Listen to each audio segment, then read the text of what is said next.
Honey, we got a video for y'all. It's about Diddy.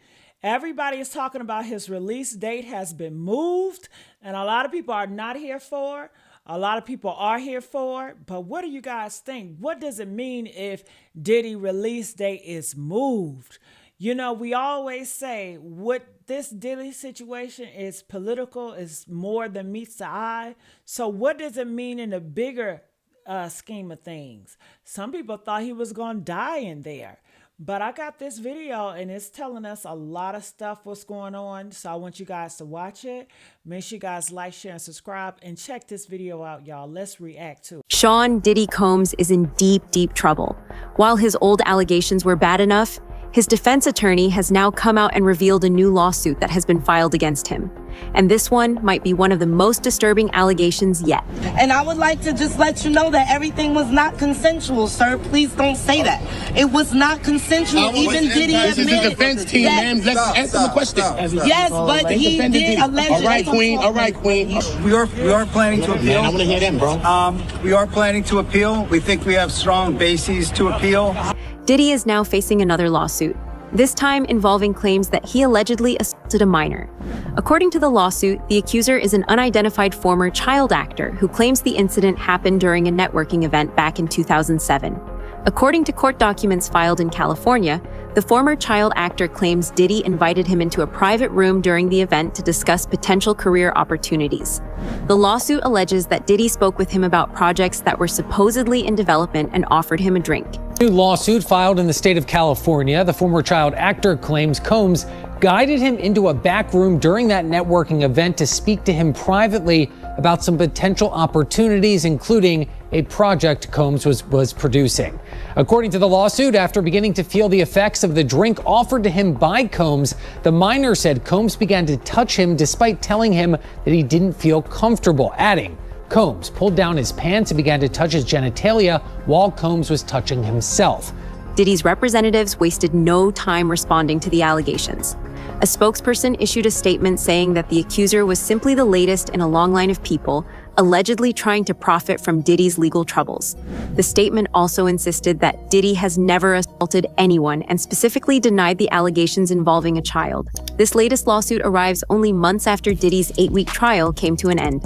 Although he was acquitted on the most serious charges of racketeering and trafficking, he was convicted on 2 lesser counts connected to transportation for the purpose of prostitution.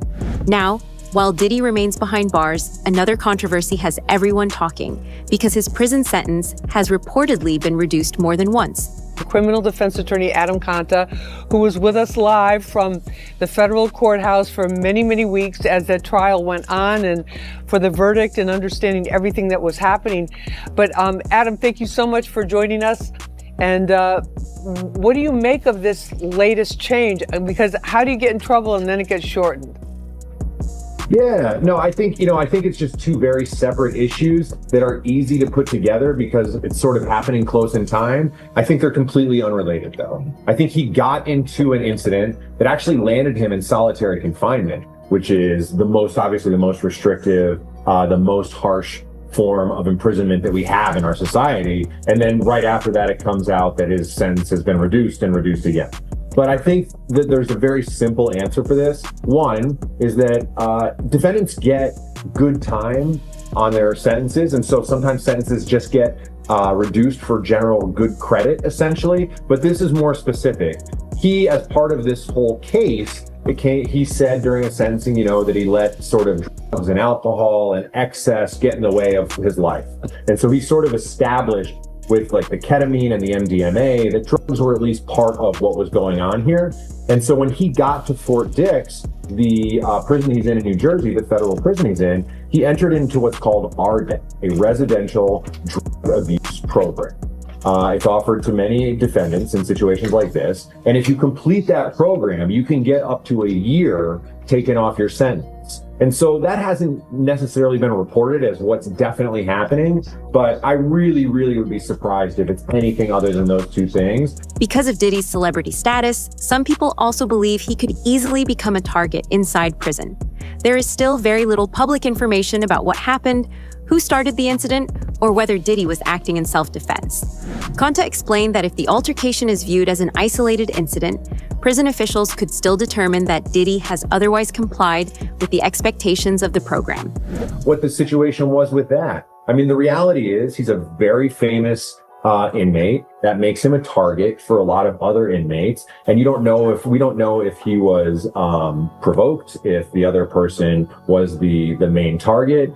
We don't know anything really surrounding those facts. And so if you take that kind of out as just sort of an incident that happens and you look at everything else, you have to assume that he's doing everything that the program is requiring. And a lot of that is just, quite honestly, just self-reflective work that you would see in a lot of treatment programs on the outside, but they're just offered this benefit while they're incarcerated. Okay, so there's also this kind of ongoing appeal, and then the denial, and then the appeal of the denial. I reached out to his representative and I said, what's your response to the story that has been out about the time being taken down, and what's the status of this appeal? And the spokesperson for Diddy told me, quote, "At this point, we do not have the necessary information to respond with any clarity," end quote. Can you translate that for us? Yeah, I mean, they're trying to appeal the sentence that because he was really only convicted of two things, right? 2 counts of engaging in prostitution that crossed state lines, engaging in transportation for the purposes of prostitution, meaning that they found that prostitutes were driven across state lines for these freak-offs.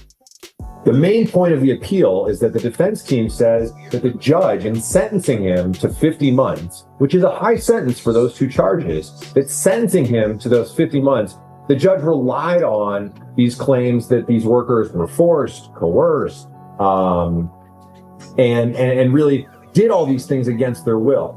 And that really wasn't what he was found guilty of. And that wasn't really the evidence that was presented at trial that the jury relied on in order to get to their verdict.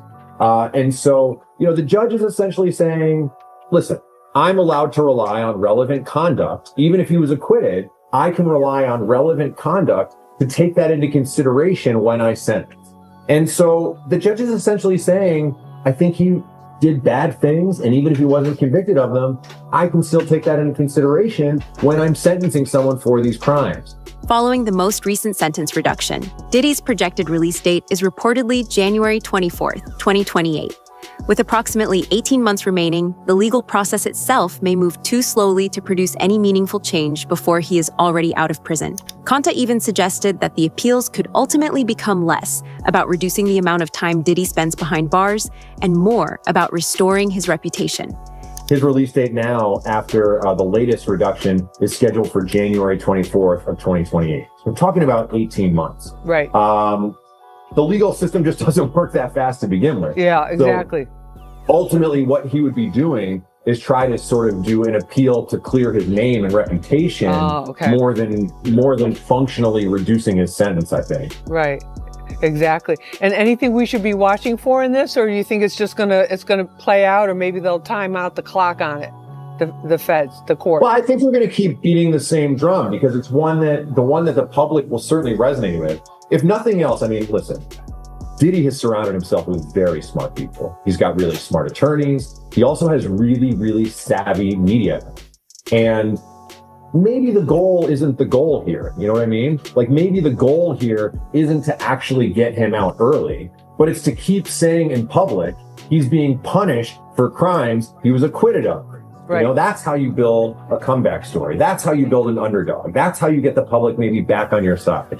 I have no idea if that's anyone's goal here, but that's certainly at least a possibility of what their ulterior sort of motivations for kind of keep doing this would be, even if they think that the reduction of a prison sentence is unlikely. Ever since Diddy was transferred to prison, rumors have been spreading nonstop, and now the latest claims have people wondering just how much worse things could get.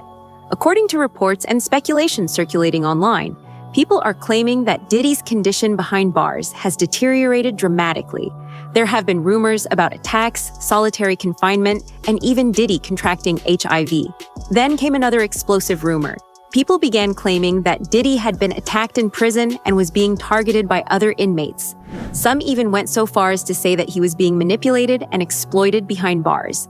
Yeah, I wonder if Puffy has a boyfriend right now in jail. What do you think? I believe Puffy may have engaged in some activity. Right. They say the inmates, they fight each other over the right to make his bed in the morning. Anybody doing that is participating in the activity. If that's true, like, I don't know. I don't think Puffy would have to say that. But what do you think about that phone call? Which one? With him and his son. Nah, I didn't hear it. What, you didn't, come on. Nah, I didn't hear it. But which phone call? Who does your research for you? Just you? Nah, I got an assistant. Yeah, you need to talk to him. Okay. The prison called him and his son when he's talking about, is Jay-Z getting back to you? Not responding. Then he said, okay. Everybody out there quiet all of a sudden, huh? He said, yeah, he said, don't worry about it. He said, yo, such and such want to know what to do about his car note. He told him, yo, man, tell him to go host a show or something. Don't he see what I'm dealing with? He said, but everybody's getting their laughs on, but we'll get the last laugh. It's a jail call. I don't know how you ain't got that, Vlad. It's crazy. Yeah. You got to come back to the 100-sided clubhouse. Okay, yeah, whatever you want. You got to come back. Whatever you want, man. I've been on before. This is content. This is content. Vlad's supposed to. Academics gives us our props. He tells us every morning, I go to the 100-sided clubhouse, replays, and get content. But yeah, that phone call was wild, bro. Bathrooms were separated only by curtains. Everything was watched. Despite those restrictions, rumors continued circulating that Diddy had managed to maintain outside connections by purchasing phone privileges from other inmates and arranging three-way calls. Then came reports of the first alleged attack. Diddy, obviously just starting out his time, well, not just starting out, but starting out his official sentence since being sentenced not too long ago. And I think suffice to say, it's not going well so far. Yeah, no, you're absolutely right. I mean, he's got 4 years and change that he's going to ultimately have to serve, although he has served already a year as he awaited his trial and then went through his trial. So ultimately, probably he was going to serve about 2.5 years or so, but it's still serious time that he's going to have to serve. And he has already, at least if you listen to people close to Diddy, been the victim of violence behind bars. So there was an incident that we first learned about 2 weeks ago during Diddy's sentencing hearing, and he said, I was sleeping in my bed in the prison. It's a federal detention facility in Brooklyn called MDC Brooklyn, and there are federal inmates who are in many cases waiting for their trial as well. And Diddy claimed that somebody held a knife to his throat. He woke up and this guy basically had him, and he had the knife, and Diddy was at this person's mercy. Now, it's unclear what exactly happened from there. Was there a guard that came in? Did Diddy somehow fight this person off? Well, it seems unlikely that happened. Or did the person just leave? Bottom line, this guy, at least according to people close to Diddy and Diddy himself, could have hurt him badly or even taken his life.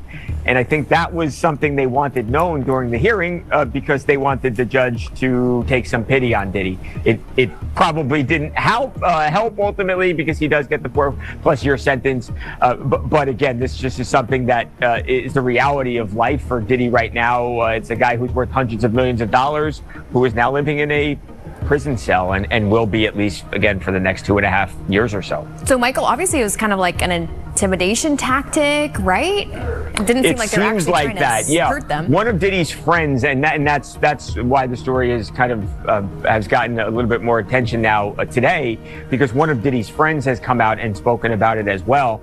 And according to the friend, it sounds like the guy said something to the effect of, I could hurt you at any time, in a little bit of more threatening language, but said something along, in that vein. And it does seem like it was an intimidation tactic. And it sounds like the guy could have obviously, again, hurt Diddy very badly, but chose not to for whatever reason. Another former inmate described receiving a knife almost immediately after arriving at a federal institution. According to his account, another prisoner told him that carrying a weapon was practically a necessity because everyone else already had one. He even claimed that some of those weapons entered the prison through corrupt officials. Whether those stories are entirely accurate or not, they helped reinforce the public perception that Diddy had entered an extremely dangerous environment. A lot of people are rightfully angry at him, especially as worse crimes continue to come out. The support system that Diddy has allegedly relied upon for years now appears to be crumbling. According to rumors circulating online, Diddy was devastated after learning that legendary music executive Clive Davis had passed away. Some reports claimed that Diddy broke down emotionally inside prison after hearing the news, believing that he had lost one of the last powerful figures willing to help him from behind the... Every time Alicia Keys opens her mouth to a bad note, people pretend like that. But Davis chose not to comment. A lot of people are curious about the status of P. Diddy. Status of what? P. Diddy. Diddy. Like puppy. The status of puppy.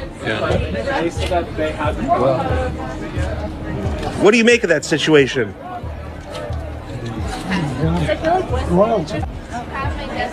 right. No comment from Clive Davis on P. Diddy. Mr. Davis, you're a major influence on the career of P. Diddy. Have you spoken to him since the federal raid? Have you spoken to Sean Combs?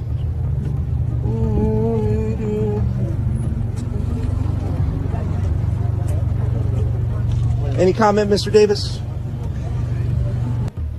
Any comments? Both inside prison and throughout the entertainment industry itself, as more celebrities... And so we all had dreams to meet Diddy. So then, fast forward, Anthony ends up getting called to audition for Diddy for the Sean John campaign. So he never invites me along to his auditions or his go-sees, but this particular day he invited me because he knew I was a fan. Like, he knew I was going to be mad he went to the damn thing and you didn't take me, you know what I mean? Because I wanted to meet people and stuff. I was already a dancer. I was already moving and shaking. I already had a gang of athletes and whatever, but the music industry, because I rap and sing, that's where I wanted to get into. So, long story short, we sitting in the waiting room, and one of his homeboys that frequents our apartment comes out of the thing, and he's looking mellow mad, like, shh. And so, low-key, me and Anthony laughing, we was like, he must not have booked it, like, he's salty, like, we laughing to each other, like, you know. And then they called him. And then when they called him, I'm like, yeah, you got this, my nigga, like, I'm dapping on you, got it. And then that's when two-way pages was out. So when they called, I flipped my two-way up. So I'm on my two-way lining up some money for later on. All of a sudden, I just hear, man, f*** that. And the door had flew up and it was, I'm like, what? And like, Anthony is a very good-looking guy. His mother is, African-American black lady, and his father is an Italian man. And actually, the wine, Gallo wine, that's his family. And allegedly, his dad got basically shunned from his family for choosing up on a black woman. And he went on to have a few kids, and all of them are boys, and they're all very good-looking guys. But his dad chose to be poor to follow his heart and be with a black woman.